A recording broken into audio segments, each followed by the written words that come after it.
आहेत. काल ते असे बोलले की आमचं दैवत आहे ना, आमच्या दैवताबद्दल अशा पद्धतीने अपमान आम्ही सहन करणार नाही. भाजपची काय संदर्भात भूमिका आहे? तुमच्यावरही त्यांनी तुमच्या आडनावावरून टीका केली. उद्धव ठाकरेजी यांना पहिला प्रश्न माझा आहे, ते जेव्हा मुख्यमंत्री होते तेव्हा 50 वेळा काँग्रेस पार्टीने स्वातंत्र्यवीर सावरकरांचा बद्दलच्या टीका केल्या, अपमान केला. सत्तेमध्ये उद्धवजी राहिले मुख्यमंत्रीपद टिकवण्याकरता. तेव्हा त्यांनी मुख्यमंत्रीपद सोडलं नाही. काँग्रेसच्या भरोश्यावर त्यांनी मुख्यमंत्रीपद भोगलं. त्यानंतर अनेक वेळा महाविकास आघाडीमध्ये काँग्रेस पार्टी असताना स्वातंत्र्यवीर सावरकरांचा अपमान काँग्रेस पार्टीने केला, परवाही केला. त्यापूर्वी 50 वेळा राहुल गांधींनी केला. भारत जोडो यात्रेमध्ये सुद्धा स्वातंत्र्यवीर सावरकरांचा अपमान झाला. परवा नाना पटोलेही स्वातंत्र्यवीर सावरकरांचा अपमान करताना बोलले. उद्धव ठाकरेमध्ये धमक असेल, खरं तर त्यांना स्वातंत्र्यवीर सावरकरांच्या बद्दल काही जर त्या ठिकाणी वाटतं तर उद्याच सकाळी 11 वाजता प्रेस कॉन्फरन्स, मी कालच सांगितलं होतं आज 11 वाजता प्रेस कॉन्फरन्सची वाट बघेल की आम्ही काँग्रेस पार्टीला सोडतो आहे. स्वातंत्र्यवीर सावरकरांचा आम्ही अपमान सहन करणार नाही. धमक आहे का तर बोला, नाहीतर नुसते तोंडाच्या वाफा फेकू नका. आम्हाला स्वातंत्र्यवीर सावरकरांचा अपमान सहन करणार नाही. सोडा ना त्यांना, का सोडत नाही? बाहेर या ना. हा माझा सवाल उद्धव ठाकरेंना आहे. हिंमत असेल तर निवडणुका घेऊन दाखवा असंही चॅलेंज त्यांनी दिले का? अहो, ज्या उद्धव ठाकरेंना कधी लोकसभा आणि विधानसभा लढता आली नाही, जनतेतनं एकतर निवडणूक उद्धव ठाकरे लढले का? बॅकडोर एंट्री केली आहे त्यांनी सभागृहामध्ये. ज्यांना निवडणुकीत माहीत नाही, ज्यांना विधानसभा लोकसभा कधी लढली नाही, जनतेमध्ये कधी मतं मागितले नाही, त्यांनी कशाला निवडणुकीच्या गोष्टी करता? खरं तर निवडणूक ज्या दिवशी येईल त्या दिवशी कळेल त्यांना काय परिस्थिती होईल. आणि त्यामुळं ज्यांना निवडणूक लढण्याची सवय नाही त्यांनी निवडणुकीची गोष्ट करू नये. वेळेवर निवडणुका होणार आहे. लोकसभा 48 आम्ही जिंकणार आहोत आणि एकनाथ शिंदे देवेंद्रजींच्या समन्वयाने मोदीजीच्या नेतृत्वात 200 विधानसभा आम्ही जिंकणार आहोत. काही काळजी करू नका. तुमच्या आडनावावरनी त्यांनी टीका केली की मिंदे गटाला म्हणजे शिंदे गटाला 48 नव्हे तर किमान 52 तरी जागा द्या, आणि दुसरं म्हणजे 152 कुळं आली तरी आम्हाला उद्धव ठाकरेंना हलू शकणार नाही असं सुद्धा त्यांनी चॅलेंज दिली. उद्धव ठाकरेजींनी माझ्या कुळाचा उल्लेख वारंवार करतात आहे. 3दा उल्लेख केला उद्धव ठाकरेजींनी. कधी 52 कुळे म्हटले, कधी 152 कुळे म्हटले. माझ्या कुळाचा उल्लेख केल्याने उद्धव ठाकरेचं फ्रस्ट्रेशन जात आहे तर चांगलं आहे. दुसरं, आमचं कुळ हिंदुत्ववादी आहे. तुम्ही आपलं कुळ डुबवलं आहे. तुम्ही हिंदू हृदय सम्राट बाळासाहेब ठाकरेंनी ज्या पद्धतीने ठाकरे कुटुंबाला उंची दिली, त्या कुळाला उंची दिली, ते कूळ तुम्ही डुबवलाय, कूळ डुबवलाय. तुम्ही गोष्टी करू नका. 52 कुळे आणि 152 कुळे किती तुम्ही जर चॅलेंज केले, शेवटी 13 कोटी जनता ठरवणार आहे. आणि त्यामुळं जरा आपल्या जे स्वातंत्र्य माननीय हिंदू हृदय सम्राट बाळासाहेब ठाकरे यांचा जरा त्यांच्या इतिहासाचा विचार करा, त्यांनी केलेल्या कामाचा विचार करा. आणि तुमचं कूळ तुम्ही डुबवत आहे, तुमच्या कूळ त्या ठिकाणी डुबताय. तुम्ही ठाकरे परिवाराचं नाव त्या ठिकाणी उद्ध्वस्त करण्याचा प्रयत्न करताय, हे तुम्ही लक्षात घ्या. सावरकर प्रश्नावरती या ठिकाणी असं म्हणणं आहे की 2 पक्ष वेगवेगळे आहेत आणि 2 पक्षांच्या विचारधारा वेगवेगळ्या आहेत. नाना पटोले असं म्हणाले की आमचा या संदर्भामध्ये सावरकर हा विषय वेगळा आहे आणि 2 शिवसेना, ठाकरे गट आणि काँग्रेस हे 2 पक्ष वेगवेगळे आहेत. नाही, हे तर नौटंकी आहे ना. जनतेमध्ये जाहीर सभेत बोलायचं का आम्ही स्वातंत्र्यवीर सावरकरांचा अपमान सहन करणार नाही. ठाकरेपणा दाखवायचा, दाखवण ठाकरेपणा. सोडा काँग्रेस पार्टी. रोज अपमान करतायत ना, रोज अपमान करताय बाबा, रोज अपमान करताय. राज्यातले नेते अपमान करताय, राहुल गांधीजी अपमान करताय. सोडा ना, ठाकरेपणा दाखवा जरा तुम्ही. या त्यातनं बाहेर. मानू तुम्हाला. हिंदू हृदय सम्राट बाळासाहेब ठाकरेजींनी ठाकरेपणा दाखवला होता. स्वातंत्र्यवीर सावरकरांच्या विरुद्ध बोलले तेव्हा. तुम्ही ठाकरेपणा दाखवा जरा. अशा सभातनं वल्गना करू नका. कालच्या सभेत तुम्ही बोलले आहे. तुमच्यात धमक असेल, सोडा काँग्रेस आणि या बाहेर. संजय राऊत यांनी कालच्या राज ठाकरे आणि मुख्यमंत्र्यांच्या भेटीवर खोचक टीका केली आहे. सदूमधून एकमेकांना अश्रू पुसायला भेटलं असं त्यांनी म्हटलं. संजय राऊतांना तर कोणी सिरियस घेत नाही, त्यामुळं त्यांच्यावर बोलणे काही मी योग्य नाही आहे.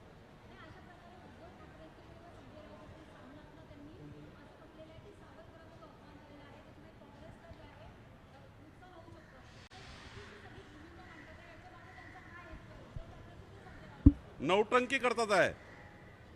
चोराला चोर करा, शावाला हुशार राहा. म्हणजे चोराला चोरी करायला लावतात, शावाला हुशार राहा लावतात. मग तुझ्याकडे चोरी होणार आहे आणि चोराला म्हणतात चोरी कर. अरे बाबा, तुम्ही ठरवा नाही काहीतरी. स्वातंत्र्यवीर सावरकरांचा अपमान करणारं तुम्हाला चालत नाही आहे. त्यांच्या भरोशावर तुम्ही 2.5 वर्ष खुर्चीवर होते. तुम्ही तेव्हाही सोडलं नाही. सभागृहात अपमान केला आहे, सभागृहाच्या बाहेर अपमान केला. तुम्ही खुर्ची टिकवण्याकरता, मुलाचं मंत्रिपद टिकवण्याकरता तुम्ही त्यांना त्यांच्या मांडीवर जाऊन बसले आहे. आणि तुमच्यात हिंमत असेल सोडा ना, काँग्रेस पार्टी सोडा. आम्ही पूर्ण महाराष्ट्र, मी तुमचं अभिनंदन करेल. मी उद्धव ठाकरेचं अभिनंदन करेल, जाहीर अभिनंदन करेल की स्वातंत्र्यवीर सावरकरांच्या विषयावर उद्धव ठाकरे यांनी काँग्रेसला त्या ठिकाणी बाजूला केलं. मी जाहीरपणे उद्धव ठाकरेचं अभिनंदन करेल.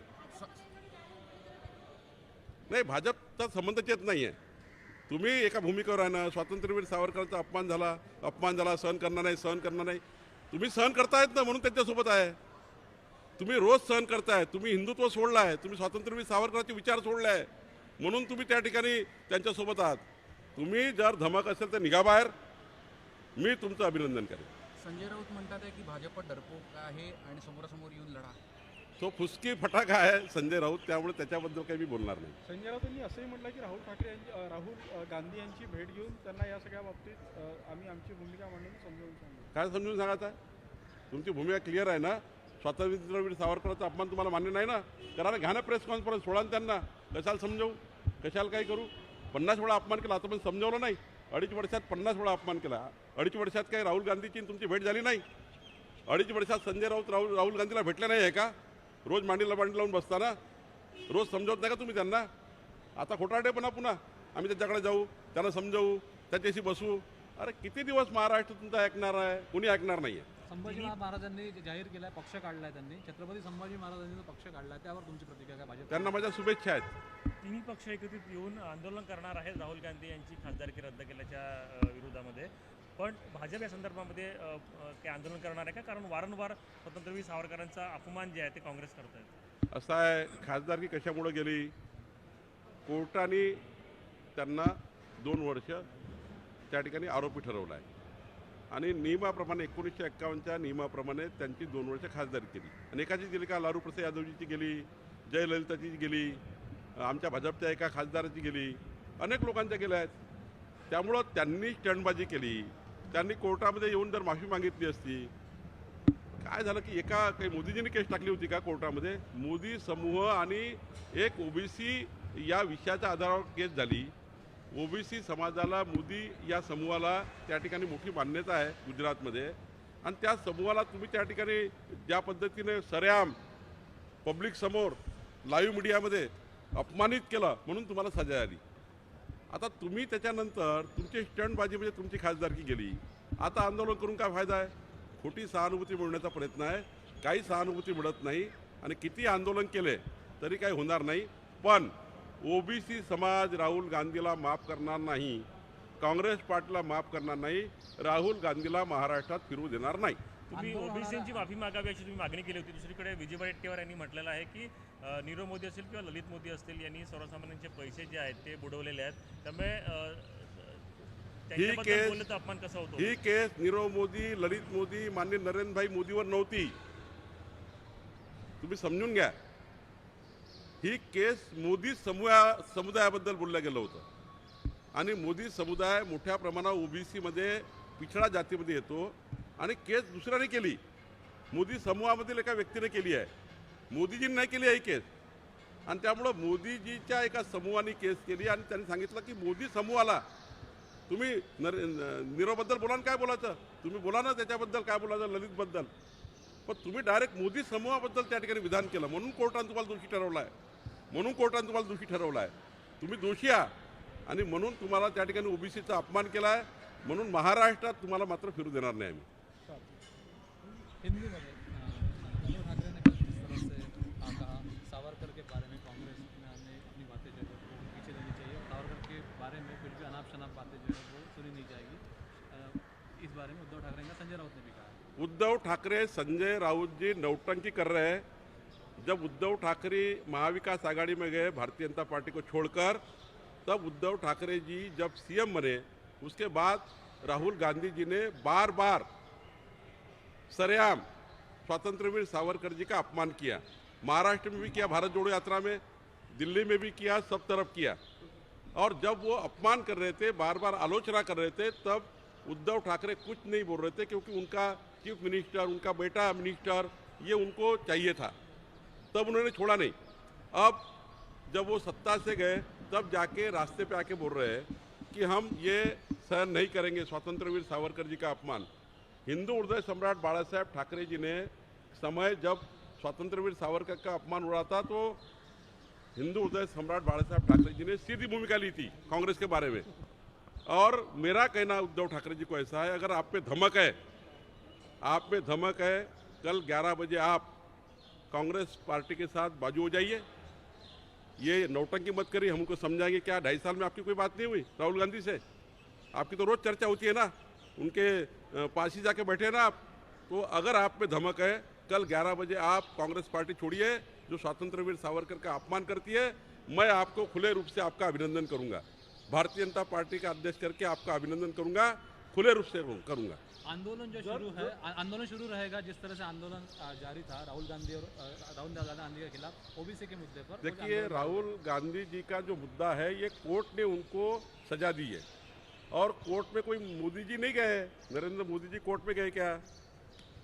जो वडेट्टीवार कहते हैं नीरव मोदी, ललित मोदी, इनके नाम लेकर क्या बोलना है बोलिए ना। आपने जो सभा में राहुल गांधी जी ने मोदी समुदाय जो पिछड़ा जाति में आता है और बड़ा समाज है गुजरात में, उसके ऊपर टिकना की, ओबीसी समाज पर टीका की है। अब ओबीसी समाज पर जब टीका की, तब कोर्ट ने आपको सजा दी, और नियम से आपको, घटनात्मक नियम से आपको निलंबित होना पड़ा। अब इसमें हमारी क्या गलती है? हमारी गलती है क्या? तुम कुछ भी बोलेंगे, मोदी सब को गाली देंगे, ओबीसी समाज को गाली देंगे। महाराष्ट्र में राहुल गांधी को हम ओबीसी समाज घूमने नहीं देगा। ओबीसी का अपमान किया राहुल गांधी जी ने। आपको चैलेंज दिया है कि भाजपा ने चुनाव लेकर दिखाया, और आपके सरनेम के ऊपर टिप्पणी भी की उन्होंने। देखिए, मेरे कुल का उद्धार लेकर, कभी 52 कुले कहते हैं, किसी 152 कुले कहते हैं, मेरे कुल का उद्धार लेकर अगर उद्धव ठाकरे जी को समाधान होता है, उनको अच्छा लगता है, उनके हार्ट की शांति होती है, तो नक्की मेरे कुल का उद्धार करिए। लेकिन मैं आपको, जो चुनाव की बात रही, मेरे कुल की बात रही, मैं आपको दावे के साथ और चैलेंज करता हूँ, उद्धव जी कभी आप चुनाव लड़े, कभी कोई विधानसभा लड़े, चुनाव की बात आप करते हैं, आपको शोभा येता है बात करना। आप कभी चुनाव लड़े नहीं, लोकसभा लड़े नहीं, विधानसभा लड़े नहीं, आप बैकडोर एंट्री करके हाउस में आए हैं। कभी चुनाव लड़के दिखाइए ना, कभी चुनाव लड़के दिखाइए, बाद में चुनाव की बात करिए। चुनाव समय पे होंगे। हमारे मोदी जी के नेतृत्व में हम महाराष्ट्र में 48 सीट जीतेंगे। एकनाथ शिंदे जी, देवेंद्र फडणवीस जी के समन्वय से हम काम करेंगे, और महाराष्ट्र में 288 से 200 एमएलए हम जीतेंगे। दोनों के साथ एकनाथ जी, देवेंद्र जी ठहराएंगे। मैं दावे के साथ कहता हूँ, उद्धव जी आप जरा चुनाव लड़िए, तब हम देखेंगे कि चुनाव की क्या बात होती है। आपको चुनाव के बारे में बोलने का अधिकार नहीं है। पण जर उद्धव ठाकरेंनी काँग्रेसला सोडचिठ्ठी दिली तर तुम्ही साथ घालणार का परत एकत्र येण्यासाठी? नाही, मला त्याच्याबद्दल काही बोलायचं नाही, एवढंच बोलेल। उद्धव ठाकरेजींनी जर उद्या काँग्रेसला बाजूला केलं तर मी त्यांचं जाहीर अभिनंदन करेन। काल गडकरी साहेब म्हणाले की ज्यांना मला मतभेद द्या, मी माझं काम करत असतो, मी कोणाला लोणी लावणार नाही, माननीय नितीनजी नेहमी असे म्हणतात, आजच म्हणत नाही, की जेव्हा एखादा व्यक्ती काम करतो तो जात धर्म पंथाच्या आधारावर मोठा होत नाही। नितीनजीनं असं म्हटलं, शेवटी आम्ही तुमच्याकडे जेव्हा मत मागायला येतो, मताचं कर्ज मागायला येतो, तेव्हा आम्ही आमचं काम पाहून तुम्ही मतदान करा। शेवटी मतदाराचा अधिकार असतो। नितीनजीचा बोलण्याचं तात्पर्य असं असतं की मतदार हे निर्णय घेत असतात। मतदाराला आपण किती टॅक्री विनंती केली, मतदारांना ठरवून नाही द्यायचं, काय करणार? आणि त्यामुळं त्यांचा स्पष्ट जात धर्म पंथाच्या आधारावर कोणी राजकारण करू नये, आणि जर आम्ही काम केलं असू तर आम्हाला मत दिलं पाहिजे, असं त्यांचं मत आहे। हेच हिंदीत सांगा था, ये हिंदी में बताइए। नितिन गडकरी जिस तरह से कल बोले कि वोट देना है तो दो, नहीं तो मेरी इच्छा नहीं है इस तरह से फिर इलेक्शन में आगे आने। देखिए, लोग जात धर्म पंथ की राजनीति करके आलोचना करते हैं, और उनका कहना हमेशा होता है, नितिन जी का, उनका जीवन मैंने देखा है, जात धर्म पंथ के आधार पर कभी नितिन जी ने वोट नहीं मांगे। वो इतने बड़े पोस्ट पर गए, राष्ट्रीय अध्यक्ष बने, आज नेशनल हमारे लीडर है, कभी उन्होंने जात की राजनीति नहीं की। तो वो बार बार कहते हैं कि जात पात की राजनीति ना करें, हम विकास काम करते हैं, दिया हुआ वोटों का कर्जा ईमानदारी से काम करके आपको वापस करते हैं। तो मतदाताओं ने विचार करना चाहिए किसको वोट देना चाहिए। गलत वोट विकास के आड़े आ सकता है, गलत वोट देश की प्रगति को रोक सकता है, ये नितिन जी ने कहा है। थँक्यू